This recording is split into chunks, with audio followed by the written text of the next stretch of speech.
Welcome back to Movie Recaps. Today I will show you a crime, thriller film from 2005, titled Revolver. Spoilers ahead. Watch out and take care. After 7 years of confinement, cockney gambler Jake Green is finally freed from prison. 2 years after his release, he and his brother Billy go to one of the most important casinos in the area with the intention of getting back the money they are owed by the owner, crime boss Dorothy Macha. Ignoring his bodyguard Paul's advice, he allows Jake to join his private game. On the way up, Jake hesitates to take the elevator because of his claustrophobia, but the other bodyguards remind him they must climb 20 floors, so he gives in and takes the elevator while fighting a panic attack. Jake's first bet is on a chip toss against another player at the table, which he loses. But this is on purpose. He's manipulating Macha into a sense of false security, so when he makes the same bet with him, he wins this time. Billy and Jake hurry to leave the casino with their bags full of cash, and on their way out, they're stopped by Zach, who tells them they're in danger and he can help them before giving Jake his card. This time, Jake decides to take the stairs, but before he can even go down one step, he passes out and falls down as the card is revealed to say take the elevator. While Jake is rushed to the hospital, Macha expresses his worries to Paul. Jake must want bigger revenge after 7 years in jail, especially after the incident with his sister-in-law, so Macha orders Paul to hire the best hitman in the business to get rid of him. At the hospital, Jake is told no cause for the blackout could be found at a first glance, so he should go home and rest while waiting for the blood test results. Billy goes to his own house while Jake takes the bodyguards for protection, but all of them are shot as soon as they arrive. The only reason why he manages to dodge is that he finds a card on the floor that says pick this up, so he bends over to do exactly so. He tries to escape in his car, but the driver is shot too. Luckily for him, Zach arrives just in time to save him and take him away. The hitman, Sorter, can't understand how he missed, since he never misses, and theorizes someone must have tipped Jake off. What he tells Macha when he scolds him, however, is that he missed because he had a bad feeling. Meanwhile, Zach takes Jake to meet his partner, Avi, who has somehow put his hands on Jake's medical file. The test results are in. Jake has a rare blood disease that will cause his death within 3 days. The men offer Jake their protection in exchange for 2 conditions, which are not negotiable. He must give them all their money, and do anything they ask for, including answering any questions. They give him 3 hours to decide, but Jasky leaves without saying a word because he's convinced they're trying to trick him. The results he gets at the hospital are the same ones, but Jaskier once again thinks the lab must have been paid by Zach and Avi, so he gets a second opinion from his private doctor, who also gives him the same prognosis. After threatening him with his gun to make sure he isn't also being paid, Jake admits he has no choice and, after taking money from the bank, goes back to accept the men's deal. As they go out for a ride, Avi explains they're loan sharks, and it'll be Jake's money that they'll be loaning. After visiting their first client to drop the money, Avi demands Jake to tell him all about his history with Macha. Macha used to have 3 very stupid men working for him called the Three Eddies. They lost their card man before a big game and knew Jake was a good player, so they called him to replace him. Jake wanted to refuse, but they threatened Billy's family, so he had to accept to protect them. During the game, however, the other men on the table began insulting Jake and his mother. Jake wouldn't accept that, so he started a gunfight. The power went off, the money disappeared, and the next thing he knew, someone dropped his name and Jake was being questioned by the police. To keep him from talking, they threatened his niece and accidentally killed his sister-in-law when she tried to protect her daughter. Jake didn't tell the cops that Macha organized the games and was sent to jail for 7 years. During that time, the Eddies upset Macha in some way which resulted in him using them as concrete. After visiting a bunch of clients, Zach sends Jake to stay at a motel.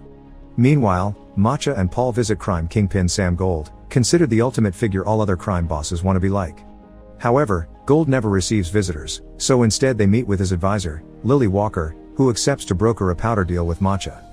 She also reminds him that Gold doesn't like publicity or give second chances.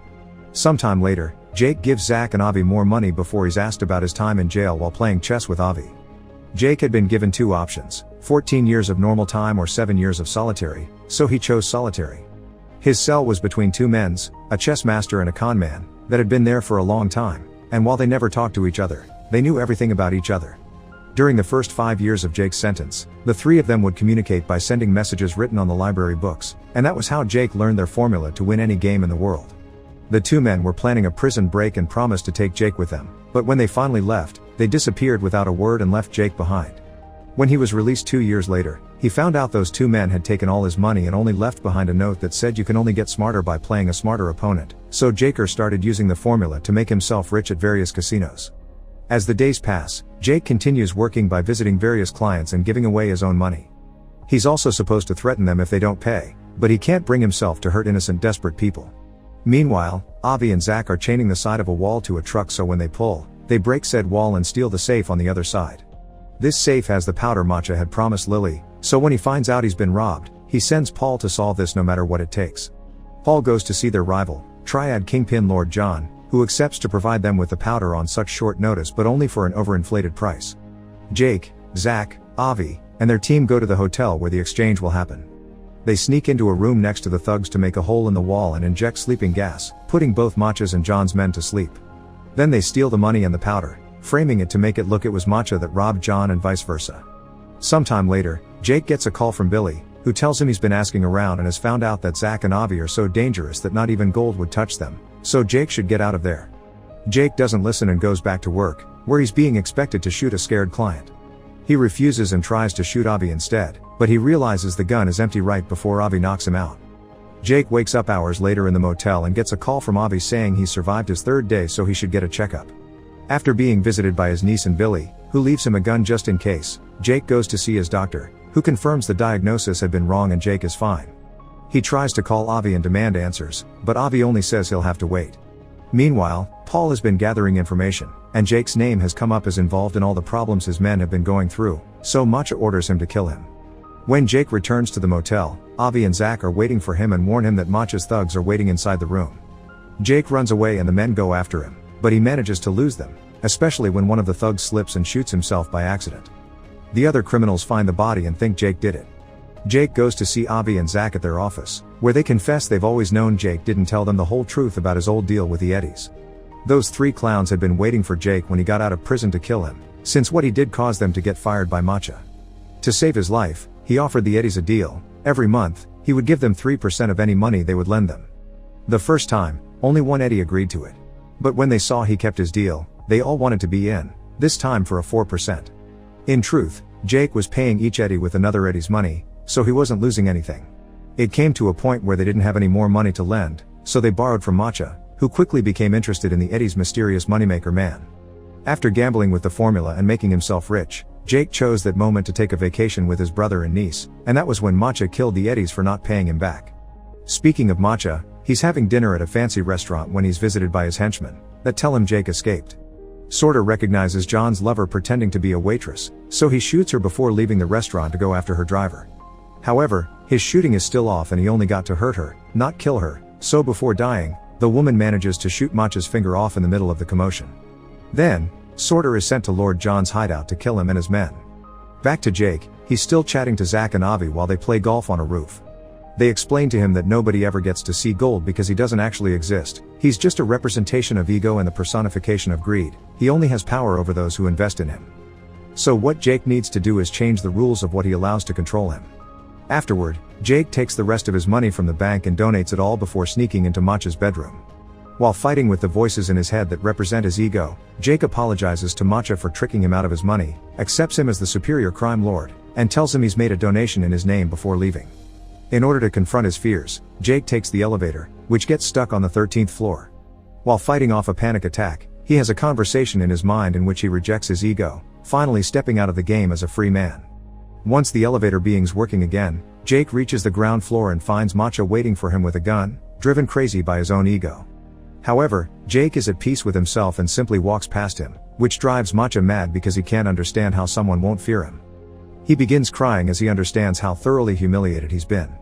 The next morning, Paul brings Matcha all the local newspapers for him to see his name plastered all over them. Jake hadn't been lying when he said he made a donation in Matcha's name, and now everyone thinks the casino owner cares about the community.